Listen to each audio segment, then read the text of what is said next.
TR9 TV ఆయుష్తో ఆరోగ్యం కార్యక్రమానికి స్వాగతం సుస్వాగతం. నమస్కారం అండి. నమస్కారం డాక్టర్ గారు, గత ఎపిసోడ్లో మనము డయాబెటీస్ యొక్క లక్షణాలు వాటికి ఏ విధంగా వస్తుందనే విషయం గురించి తెలుసుకున్నాం.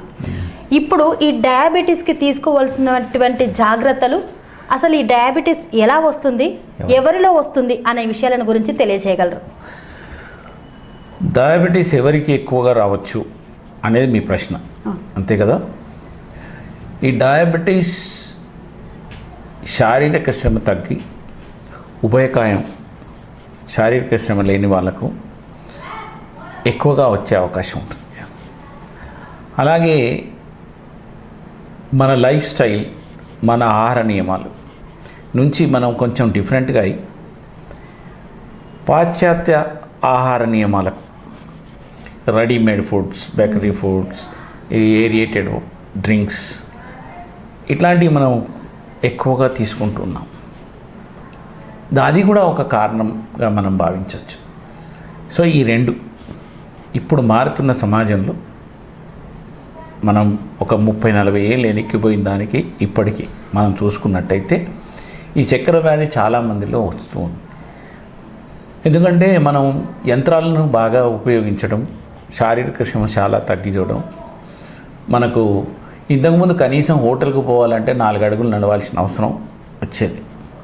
ఇప్పుడు స్విగ్గీ అని మనం కూర్చున్న చోటికి ఆహారాలు, రకరకాల ఆహారాలు తెచ్చుకొని ఈ విధంగా మనకు ఓవర్ ఈటింగ్, ఉభయకాయము, శరీర శ్రమ తగ్గడము ఇవన్నీ ఒక ముఖ్య కారణాలుగా మనం ఒకటి తీసుకుంటాం. రెండవది, తల్లిదండ్రులు పేరెంట్స్ ఇద్దరు డయాబెటీస్ అయినప్పుడు ఆ పిల్లల్లో, వారి కరిగే పిల్లల్లో వచ్చే అవకాశాలు ఎక్కువగా ఉంటాయి. మూడవది, ఏ తల్లి డ్యూరింగ్ ప్రెగ్నెన్సీలో ఒకవేళ డయాబెటీస్గా ఉంటే ఆ తల్లికి ఫ్యూచర్లో డయాబెటీస్ వచ్చే అవకాశం ఉంది.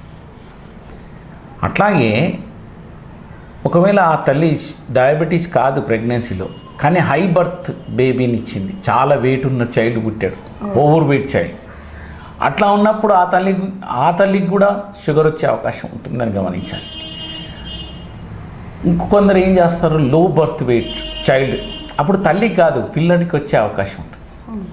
లో బర్త్ వెయిట్ చిల్డ్రన్స్కు ఎక్కువగా షుగర్ వచ్చే అవకాశం ఉంటుంది. సో ఈ విధంగా మనం ఎవరికి రావచ్చు అంటే వీళ్ళకు, ఇలాంటి పరిస్థితుల్లో ఉన్న వాళ్ళకు రావచ్చు షుగర్ అని మనం అనుకుంటున్నాం. అంటే ఈ షుగర్ వ్యాధి యొక్క లక్షణాలు ఏ విధంగా ఉంటాయి? లక్షణాలు పోయిన ఎపిసోడ్లో కూడా చెప్పాను మీకు. లక్షణాలు యూజువల్గా ఏంటంటే అధికంగా దాహము, అధికంగా ఆకలి వేయడము, నీరసము, అధికంగా మూత్రం రావడము, ఇవి ఎక్కువగా ఉంటాయి. కానీ వీటిని చాలా వరకు కొందరు ఎక్కువగా గమనించరు, రొటీన్గా జరుగుతూ ఉంటాయి. అయితే ఈ షుగర్తో వచ్చిన కాంప్లికేషన్స్తో ఏదో ఒక వ్యాధితో అది వివిధ పరీక్షలు నిర్వహించుకున్నప్పుడు ఈ షుగర్ వ్యాధి బయటపడుతుంది. అయితే షుగర్ యొక్క కాంప్లికేషన్స్తోనే చాలా వరకు ఏదో ఒక చిన్న కాంప్లికేషన్ మొదలైన తర్వాతనే చర్మం మీద దురదలు రావడం కానీ, పుండు మానకపోవడం కానీ, లేదా ఈ అంగం మీద, పురుషుల్లో అంగం మీద పగులుళ్ళు, దురద వచ్చినప్పుడు, స్త్రీలలో కూడా వల్వల్ రీజన్లో బాగా ఇచ్చింగ్, ప్యూరైటిస్ వల్వ అంటారు. సడన్గా మనం ఎగ్జామిన్ చేసినప్పుడు షుగర్ ఉంటుంది. కొన్ని చర్మ సమస్యలు కూడా, ఫంగల్ ఇన్ఫెక్షన్స్ కూడా ఫ్రీక్వెంట్గా వచ్చి ఎక్కువ దురదలు వచ్చి అవి ఉన్నప్పుడు కూడా మనం కొన్ని షుగర్ వ్యాధి లక్షణాలు, అవి వాళ్ళల్లో కూడా మనం షుగర్ వ్యాధిని చూస్తూ ఉంటాం. ఈ విధంగా రకరకాలుగా ప్రజెంటేషన్స్తోని షుగర్ వ్యాధి వస్తూ ఉంటుంది. ముఖ్య లక్షణాలు మాత్రం అధికంగా ఆకలి, దాహం, నీరసము, అధిక మూత్రము, ఇవి ముఖ్యమైన. డయాబెటీస్ అని ఎలా నిర్ధారణకు రావచ్చు? రోగ లక్షణాలతో పాటు మనం యూరిన్ టెస్ట్, బ్లడ్ టెస్ట్ ద్వారా దీన్ని మనం నిర్ధారించవచ్చు. మనం ఫాస్టింగ్, ఎంప్టీ స్టమక్లో ఏమీ తినకుండా ఉదయం మనం రక్త పరీక్ష చేసినట్టయితే అందులో చక్కెర శాతం 120 మిల్లీగ్రాముల కన్నా ఎక్కువగా ఉన్నప్పుడు పర్సెంటేజ్ దాన్ని మనం షుగర్ ఉన్నట్టుగా భావించాలి. అలాగే పోస్ట్ లంచ్ తిన్న తర్వాత 1.5 to 2 hours మధ్యలో మనం చక్కెర బ్లడ్లో చక్కెర మనం చూసినట్టయితే అది 160 పైన మిల్లీగ్రాముల పైన ఉన్నప్పుడు పర్సెంటేజ్ అంతా ఉన్నప్పుడు మనం దాన్ని చక్కెర వ్యాధిగా నిర్ధారించవచ్చు. ఈ రెండింటికన్నా కూడా ఓసారి హెచ్చు తగ్గులు ఉంటుంటాయి. ఇప్పుడు నిర్దిష్టంగా HbA1c అని వచ్చింది. HbA1c మీకు అబోవ్ 6 ఉంటే మనం సస్పెక్ట్ చేయొచ్చు వాళ్ళను షుగర్ వ్యాధి ఉన్నట్టుగా. దీనికన్నా ముందు మనం డయాబెటిక్ వచ్చే ఛాన్సెస్ ఉన్నాయా లేదా అనేది GTT, గ్లూకోజ్ టాలరెన్స్ టెస్ట్ అని ఒకటి ఉంటుంది. అది మనం గ్లూకోజ్ను మనం కలిపి నీళ్ళలో కలిపి తాగిపిస్తూ ఎవ్రీ హాఫ్ అన్ అవర్కు మనం బ్లడ్లో మనం షుగర్ టెస్ట్ చేసినట్టయితే దాని గ్రాఫ్ బట్టి మనం ఎలా విధంగా పెరుగుతుంది, ఏ విధంగా తగ్గుతుంది, ఎన్ని గంటల్లో ఇది నార్మల్కి వస్తుంది అని మనం ఒక స్టడీ చేసినప్పుడు అతనిలో ఆ షుగర్ వ్యాధి వచ్చే అవకాశాలు ఉన్నాయా లేదా అనేది కూడా మనం నిర్ధారించుకోవచ్చు. అట్లాగే కొందరికి యూరిన్లో షుగర్ ఉంటుంది, మూత్ర పరీక్ష చేసినప్పుడు షుగర్ ఉంటుంది, దాన్ని అట్లా కూడా మనం ఈ షుగర్ వ్యాధి ఉంది అని. Biryani Zone, the family restaurant now at ECL Crossroads. Our specialties: biryani, kebabs, Mughlai, Indian, Chinese and Tandoori. మా వద్ద dining, home delivery, take away, outdoor catering సదుపాయం కలదు. మా అడ్రస్ సూర్య ఆర్థోపెటిక్ హాస్పిటల్ ప్రక్కన ECL Crossroads మరియు చక్రపురం Crossroads, కుషాయిగూడ.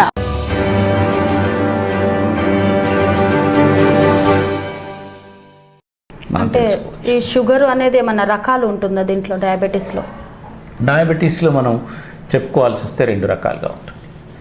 ఒకటి type 1 diabetes అని, రెండవది టైప్ 2 డయాబెటీస్ అని ఉంటుంది.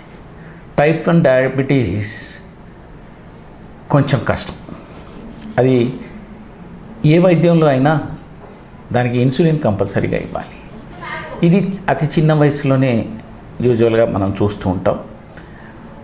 ఇందులో ఇలాంటి వ్యాధుల్లో ప్యాంక్రియాస్లో ఇన్సులిన్ సిక్రెట్ చేసే సెల్స్ పూర్తిగా ఉండవు. అసలు ఇలా ఇన్సులిన్ ఉత్పత్తి జరగదు వీళ్ళలో. అది ఏ కారణంగానైనా కావచ్చు. అలాంటి వాళ్ళకు మనం టైప్ 1 డయాబెటీస్ కింద ట్రీట్ చేస్తాం. ఇక్కడ ఇన్సులిన్ ఇవ్వడం అనేది మస్ట్. ఏ వైద్యమైనా సరే అది రాదు. టైప్ 2 డయాబెటీస్ మనం ఎక్కువగా ఇప్పుడు చూస్తుంది సమాజంలో, మన ఏరియాలో, మన ప్రాంతంలో చూస్తుంది టైప్ 2 డయాబెటీస్. ఈ టైప్ 2 డయాబెటీస్లో చక్కెర నిల్వలు, మనకి చక్కెర పర్సెంటేజ్ బ్లడ్లో పెరుగుతూ ఉంటుంది. అట్లనే ఇన్సులిన్ పూర్తిగా 0 ఉండదు. ఇన్సులిన్ కూడా ఉంటుంది, కాకపోతే ఆ ఇన్సులిన్ తక్కువ సిక్రెట్ అవుతుంది, అవసరమైనంత రాదు. రెండవది ఏంటంటే ఒకవేళ అవసరమైనంత సిక్రెట్ అయినా అది పూర్తి స్థాయిలో పనిచేయట్లేదు, మెటబాలిజం సరిగా జరగట్లేదు. దాన్ని టైప్ 2 డయాబెటీస్ అంటాం. ఈ టైప్ 2 డయాబెటీస్ యూజువల్గా 25 ఏళ్ళ పైబడిన వాళ్ళకే వస్తుంది.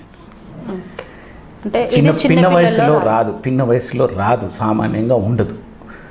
సో ఈ టైప్ 2 డయాబెటీసే మనం ఎక్కువగా చూస్తుంటాం. ఈ టైప్ 2 డయాబెటీస్ ముఖ్య కారణం లైఫ్ స్టైల్ మాడిఫికేషనే ముఖ్య కారణంగా ఉంటుంది.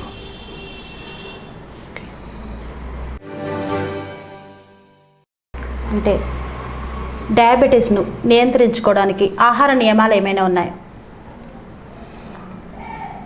ఆహార నియమాలు చాలా ఉంటాయి.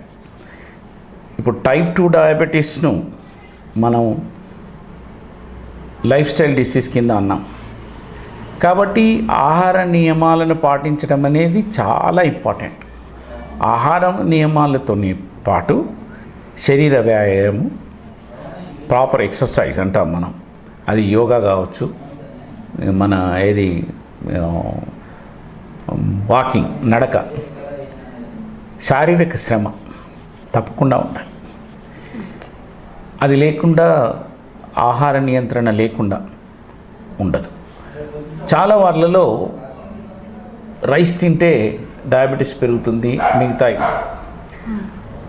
ఆహార నియమం ఏంటంటే షుగర్లో ఏం తింటున్నావు అనే దానికన్నా ఎంత తింటున్నావు, ఎప్పుడు తింటున్నావు అనేది చాలా ఇంపార్టెంట్. ఓకే. ఎట్లా అంటే మీరు ఆహారంలో వరి కానీ, గోధుమలు కానీ, జొన్నలు, రాగులు, మిల్లెట్స్ ఏవైనా తీసుకోవచ్చు. కానీ క్వాంటిటీ ఎంత తీసుకుంటున్నావు అనేది ఇంపార్టెంట్. ఎంత ఫ్రీక్వెంట్గా తీసుకుంటున్నావు అనేది.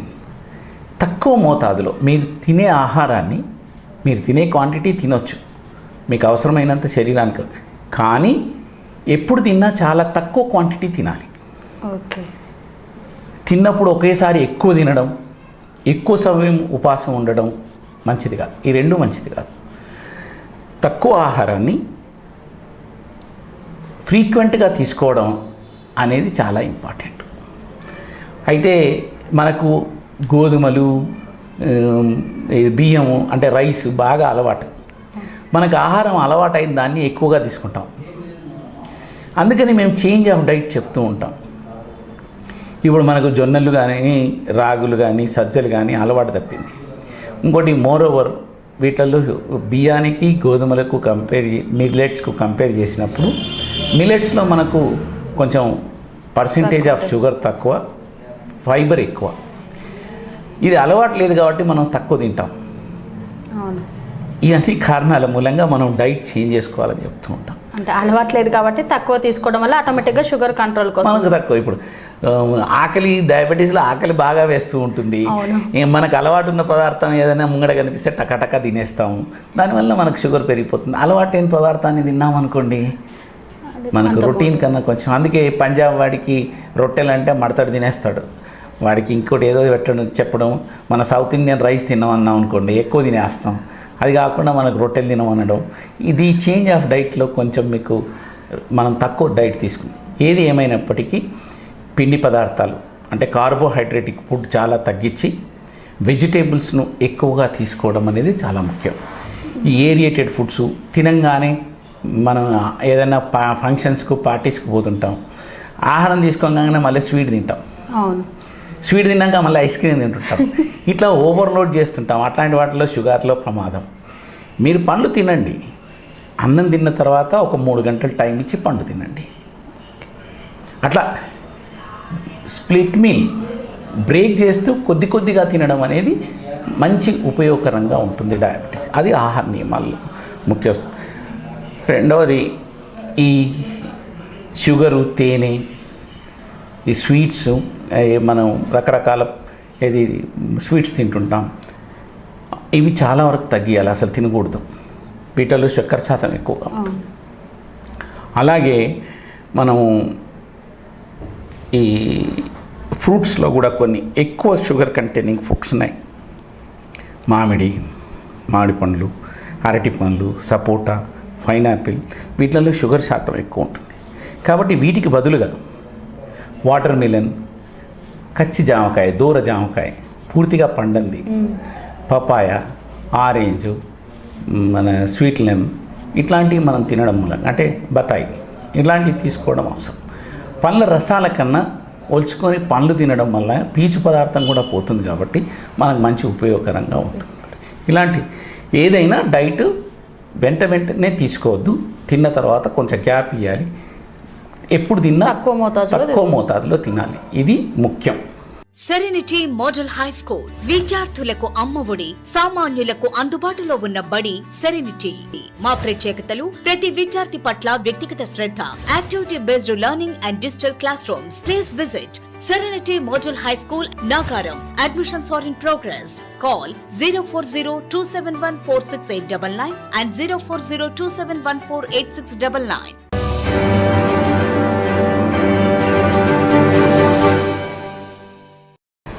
అంటే ఈ డయాబెటిక్ వ్యాధిని అశ్రద్ధ చేస్తే ఎలాంటి పరిణామాలు చూపెడుతుంది? డయాబెటీస్ అశ్రద్ధ చేస్తే చాలా ప్రమాదం అండి. ఐసర్జరీ ఇంతకుముందు ఎపిసోడ్లో కూడా చెప్పాను. డయాబెటీస్ ద్వారా ఎవరు చనిపోరు, డయాబెటిక్ కాంప్లికేషన్స్ వస్తే చనిపోతారని. డయాబెటీస్లో ఫస్ట్ కాంప్లికేషన్ ఏంటంటే మీరు అశ్రద్ధ చేస్తే షుగర్ బాగా పెరిగి ఆహార నియమాలు పాటించలేదు, మీరే రకమైన ట్రీట్మెంట్ తీసుకోవట్లేదు. అలా అప్పుడు షుగర్ శాతం బాగా పెరిగి మీరు డయాబెటిక్ కోమా అపస్మారక స్థితికి వెళ్ళిపోయే ప్రమాదం కూడా ఉంది. తర్వాత ఈ మైక్రో వెసల్స్ చేంజెస్ వలన ప్రతి అవయవంలో కూడా ఏదో ఒక కాంప్లికేషన్ వచ్చే ఉంది. ఆ మనిషి యొక్క తత్వాన్ని బట్టి ఒక్కొక్కరికి ఒక్కొక్క పార్ట్ ఎఫెక్ట్ అవుతూ ఉంటుంది. వాటితో ఈ శరీరంలో కొన్ని పుళ్ళు రావడము, మానకపోవడము, పాదాలలో అల్సర్స్ ఫామ్ కావడము, ట్రాఫికల్ అల్సర్స్ అంటారు ఇండియన్ ఫుట్లో. దాని ద్వారా కొన్నిసార్లు గ్యాంగ్రీన్ అని డెవలప్ కావడం. తర్వాత కిడ్నీలో మనకు నెఫ్రోటిక్ మైక్రోవెసల్స్ కిడ్నీ నెఫ్రోటిక్ మన డయాబెటిక్ నెఫ్రోపతి అని అంటుంటాం. డయాబెటిక్ నెఫ్రోపతి రావచ్చు. అట్లాగే మైక్రోవెసల్స్ ఇన్ ద బ్రెయిన్ ప్రాబ్లమ్స్ వచ్చి మనకు సివిఏ సెరిబ్రో వాస్కులర్ అటాక్స్, దానివల్ల పెరాలిసిస్ రావడం ఇట్లాంటివి జరగవచ్చు. ఈ మైక్రోవెసల్ చేంజెస్ వలన బ్లడ్ సర్క్యులేషన్లో కూడా ప్రాబ్లం అయ్యి ఎక్కువ బ్లడ్ ప్రెషర్ వచ్చే అవకాశం ఉంటుంది. అట్లాగే గుండెలో కూడా చిన్న రక్తనాళాలలో మార్పులు జరిగినప్పుడు హార్ట్ అటాక్స్ కూడా వచ్చే అవకాశం ఉంటుంది. ఈ విధంగా డయాబెటీస్లో ఈ టిష్యూ రెసిస్టెన్స్ తగ్గిపోతుంది. ఎందుకంటే any infection will become a very serious threat for the life. So infections, వివిధ రకాల ఇన్ఫెక్షన్స్ కూడా మనకు ఈజీగా వచ్చే అవకాశం, త్వరగా వచ్చే అవకాశం. కాబట్టి ఈ డయాబెటిక్ కాంప్లికేషన్స్ చాలా కష్టంగా ఉంటాయి. ఇంకొకటి, ఈ డయాబెటీస్లో కొన్నిసార్లు ఏం చేస్తుంటారంటే మందులు వాడుతూ ఉన్నప్పుడు ఇన్సులిన్ కూడా తీసుకుంటూ ఉంటారు. నేను ఇంతకుముందు మీకు ఆహార నియమాల్లో చెప్పినప్పుడు ఒకేసారి ఎక్కువ తినడం, అసలు తినకుండా ఉండడం రెండూ ప్రాబ్లమే అన్నాం. అసలు తినకుండా ఫాస్టింగ్ చేసినప్పుడు ఓసారి షుగర్ పూర్తి స్థాయిలో పడిపోతుంది. ఈ షుగర్ ఎక్కువైన దానికన్నా షుగర్ తగ్గిపోయినప్పుడు లైఫ్ థ్రెట్ ఎక్కువగా ఉంటుంది. షుగర్ శాతం పడిపోయినప్పుడు దాన్ని హైపోగ్లైసెమియా అంటాం. హైపోగ్లైసెమియాలో ఓసారి మనిషి చనిపోయే ప్రమాదం ఉంది. అంటే ఈ చక్కెర ఎందుకు పడిపోతుందంటారు షుగర్ లెవెల్స్? సడన్గా మనకు ఇప్పుడు ఫర్ ఎగ్జాంపుల్ మనం ఇన్సులిన్ తీసుకుంటున్నారు టైప్ 2 డయాబెటీస్లో. ఇన్సులిన్ తీసుకుంటున్నప్పుడు మేము చెప్పాము, మీకు ఇన్సులిన్ ఓసారి పూర్తిగా లేకుండా ఉండదు, కొంచెం తక్కువ ఉంటుంది లేదా సరిగా పనిచేయదు. మనం ఇన్సులిన్ అవుట్ సైడ్ నుంచి ఇచ్చినప్పుడు అది ఓసారి ఓవర్ డోస్ కావచ్చు, అయినప్పుడు షుగర్ శాతం పడిపోవచ్చు. తినకుండా ఉండొచ్చు, ఇన్సులిన్ తీసుకుంటారు, ఆహార పదార్థాలు ఏమి తీసుకోరు, అప్పుడు షుగర్ శాతం పడిపోయే అవకాశం ఉంటుంది. కొన్నిసార్లు ఈ ఇన్సులిన్ ఎక్కువగా తీసుకొని అలాగే మన బాడీలో ఇన్సులిన్ కూడా సడన్గా ఇది పనిచేయడం స్టార్ట్ అయితే సడన్గా హైపోగ్లైసెమిక్ అటాక్స్ వస్తూ ఉంటాయి. ఇన్సులిన్ మీద ట్యాబ్లెట్స్ కన్నా, ఓరల్ హైపోగ్లైసెమిక్ డ్రగ్స్ మీద కన్నా డైరెక్ట్ ఇన్సులిన్ తీసుకునే వాళ్ళల్లో ఈ హైపోగ్లైసెమిక్ అటాక్స్ ఎక్కువగా చూస్తున్నాం. ఈ షుగర్ పడిపోయింది అని తెలవడానికి మనం ఈ ఇన్సులిన్ స్టార్ట్ చేస్తున్నప్పుడు తీసుకునే వాళ్ళకు కొన్ని జాగ్రత్తలు చెప్పాలి.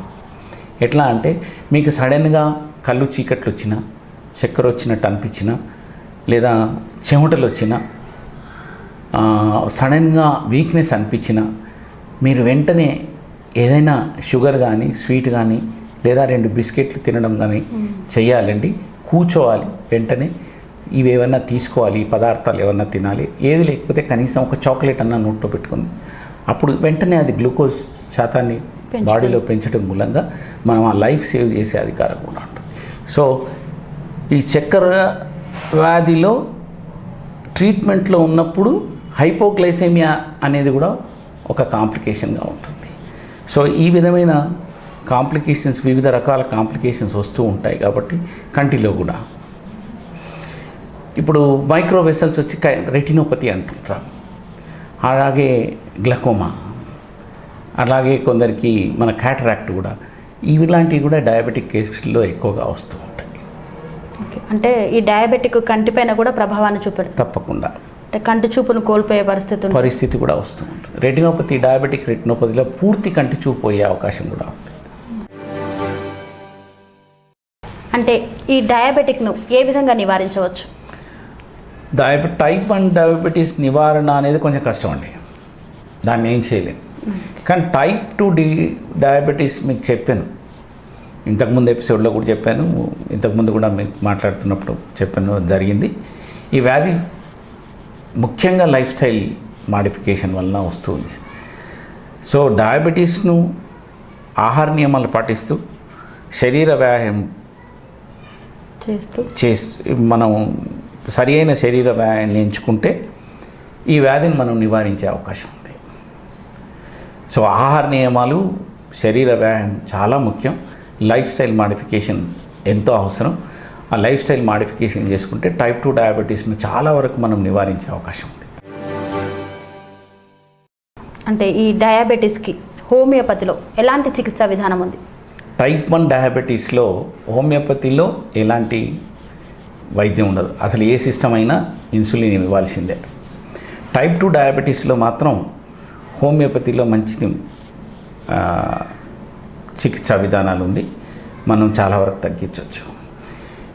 ఈ type 2 diabetes life style modification plus homeopathy చాలా వరకు మనం వాళ్ళ నార్మల్ లైఫ్లోకి తీసుకురావచ్చు. సో వాళ్ళు ఈ రెండు పాటిస్తే ఆహార నియమాలు, శరీర వ్యాయామం ప్లస్ హోమియోపతి మనిషి తీసుకుంటూ నార్మల్ లైఫ్, కంప్లీట్ లైఫ్ వాళ్ళు వితౌట్ ఎనీ ప్రాబ్లం జీవించే అవకాశాలు ఉన్నాయి. అంటే ఈ డయాబెటీస్ అనేది ఒకసారి వస్తే తగ్గదు అన్న ఒక అపోహ ఉంది. హోమియోపతి ద్వారా దాన్ని పూర్తిగా తగ్గించవచ్చా? Lifestyle modification is must అండి. జీవన విధానం అనేది చాలా ఇంపార్టెంట్. ఆ జీవన విధానాన్ని పాటించకపోతే మళ్ళీ వచ్చే అవకాశం ఉంది. ఆ జీవన విధానాన్ని పాటిస్తూ హోమియోపతి మందు వేసుకుంటే ఖచ్చితంగా మనం దాన్ని నివారించవచ్చు. కాంప్లికేషన్స్ రాకుండా చూడవచ్చు. డయాబెటీస్ కాంప్లికేషన్స్ రాకుండా, ఫర్దర్ కాంప్లికేషన్స్ రాకుండా మనం హోమియోపతి మందుల ద్వారా మనం నియంత్రించే అవకాశం చాలా ఉంది. అంటే ఈ హోమియోపతి చికిత్స డయాబెటీస్కి తీసుకుంటూ ఒకవేళ వారికి వేరే ప్రాబ్లమ్స్ ఏమన్నా ఉంటే వేరే మందులు వేసుకోవడానికి కూడా ఏం కాదా? హోమియోపతి మందులు యూజువల్గా మన దగ్గరికి వచ్చే డయాబెటిక్ పేషెంట్స్ అన్నీ కూడా ఎక్కడెక్కడో మందులు వాడి వాళ్ళు డయాబెటీస్కి ఓరల్ హైపోగ్లైసెమిక్స్తోనో లేకపోతే ఇన్సులిన్ పైన అన్కంట్రోల్డ్గా అయినప్పుడు మాత్రమే మనకు హోమియోపతికి చాలామంది రావడం జరుగుతుంది. అలాంటప్పుడు మేము సైమల్టేనియస్గా హోమియోపతిని స్టార్ట్ చేస్తూ వాళ్ళకు శరీర వ్యాయామం కొంచెం చెప్తూ ఈ డైట్ రిస్ట్రిక్షన్స్ కూడా చెప్తూ హోమియోపతిని మందులను కూడా ఇస్తూ ఉంటాం. వాళ్ళు ఎట్లెట్లా ఇంప్రూవ్ అవుతూ ఉంటే అట్లా ఓరల్ హైపోగ్లైసెమిక్ డ్రగ్స్ని కానీ ఇన్సులిన్ కానీ తగ్గిస్తూ మనం పూర్తిగా వాళ్ళని హోమియోపతి మందుల మీదకి తీసుకొచ్చిన కేసులు చాలా ఉన్నాయి. డయాబెటిక్ను ఆహార నియమాలను పాటిస్తూ వ్యాయామం చేస్తూ హోమియోపతి మందులను వాడడం వల్ల పూర్తిగా నివారించవచ్చని డాక్టర్ గారు తెలియజేశారు. మరి ఒక ఎపిసోడ్లో మరి ఒక సమస్యతో మళ్ళీ కలుసుకుందాం. నమస్కారం. మీ ఇంటిలోని నదీ జలాల్లాంటి అనుభూతి అల్కరా water softener. Apartments, industries, swimming pools, agriculture మొదలగు నీటి అవసరాలకు హాట్ వాటర్ ను సాఫ్ట్ వాటర్ గా మార్చుకోండి. కరెంట్ ఖర్చు లేదు, నీటి వృధా లేదు, నిర్వహణ ఖర్చు లేదు, ఉప్పు, కెమికల్స్ అవసరమే లేదు. హాట్ వాటర్ ని సాఫ్ట్ వాటర్ చేసి పైపుల్లో స్కేల్ ఏర్పడకుండా చేస్తూ నీరు ధారాళంగా వెళ్లేలా చేస్తుంది అల్కరా సాఫ్ట్నర్.